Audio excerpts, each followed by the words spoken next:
Hi hello ನಮಸ್ಕಾರ, welcome to my mini vlog. ನಾನು ಇವತ್ತು ಮೆಟ್ರೋ ಹತ್ಕೊಂಡು ಹೋಗಿದ್ದೆ ಚಿಕ್ಕಪೇಟೆಗೆ. ಚಿಕ್ಕಪೇಟೆಯಲ್ಲಿ ನಮ್ಮ ಅಕ್ಕಂಗೆ ಡ್ರೆಸ್ಸಸ್ ತೊಗೊಳ್ಳೋಣ ಅಂತ ಹೇಳಿ ಅಕ್ಕ ಮತ್ತು ಚಿಕ್ಕಮ್ಮ ಇಬ್ಬರು ಊರಿಂದ ಬಂದಿದ್ದರು. ಸೊ ಅವ್ರ ಜೊತೆಗೆ ಚಿಕ್ಕಪೇಟೆ ಸ್ಟ್ರೀಟ್ ಶಾಪಿಂಗ್ ಮಾಡೋಣ ಅಂತ ಹೇಳಿ ಸ್ಟಾರ್ಟ್ ಮಾಡಿದ್ವಿ. ಅಕ್ಕಂಗೆ ಫೈನಲಾಗಿ ಒಂದು ಅಂಗಡಿ ಸಿಕ್ತು. ಹೋಗಿ ಎಲ್ಲ ಹುಡುಕಿದ್ವಿ, ಬಟ್ ರೇಟ್ ಅಡ್ಜಸ್ಟ್ ಆಗಲಿಲ್ಲ ಅಂತ ಮತ್ತೆ ಬೇರೆ ಅಂಗಡಿಗಳಿಗೆ ಹೋಗೋಣ ಅಂತ ಹೇಳಿ ಹುಡುಕ್ತಾ ಆ ಬಿಸಿಲಲ್ಲಿ ಸೆಕೆ ಸೋರಿಸ್ಕೊಂಡು ಯಪ್ಪ ಶಿವ ಅಂದ್ಕೊಂಡು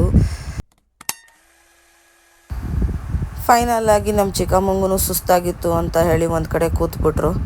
ನಮ್ಮ ಅಕ್ಕನೂ ಅಲ್ಲಿ ಬಾರ್ಗೇನ್ ಮಾಡೋಕ್ಕೆ ಸ್ಟಾರ್ಟ್ ಮಾಡಿದ್ಲು. ನಮ್ಮ ಅಕ್ಕ ಎಕ್ಸ್ಟ್ರೀಮ್ ಲೆವೆಲಲ್ಲಿ ಬಾರ್ಗೇನ್ ಮಾಡ್ತಾಳೆ, ಬಟ್ ಅಂಗಡಿ ಅವನು ಅದಕ್ಕೆ ಒಪ್ಪಲಿಲ್ಲ. ಇಷ್ಟೊತ್ತು ಬಿಸಿಲು ಅಂತಿದ್ದವ್ರಿಗೆ ಮಳೆ ಒಂದು ಶಾಕ್ ಕೊಡ್ತು. ಕೆಸರು ನೀರು ಒಳ್ಳೆ ಕೆರೆ ನೀರು ಥರ ಚಿಕ್ಕಪೇಟೆ ಫುಲ್ಲು ತುಂಬೋಗಿತ್ತು. ಏನು ಮಾಡೋದಪ್ಪ ಅಂತ ಹೇಳಿ ಆಲ್ಮೋಸ್ಟ್ 1 hour ವೆಯ್ಟ್ ಮಾಡ್ತಾನೆ ಇದ್ವಿ, ಮಳೆ ನಿಲ್ಲುತ್ತೆ ಅಂತ. ಮಳೆ ಅಂತೂ ನಿಲ್ಲೋಂಗೆ ಕಾಣಿಸ್ಲಿಲ್ಲ. ಆಯಿತು, ಇನ್ನೇನು ಮಾಡೋಕ್ಕಾಗುತ್ತೆ, ಹೊರಡೋಣ ಅಂತ ಹೇಳಿ ಹೊರಟ್ವಿ. ಕಂಪ್ಲೀಟಾಗಿ ನೆಂದೋದ್ವಿ.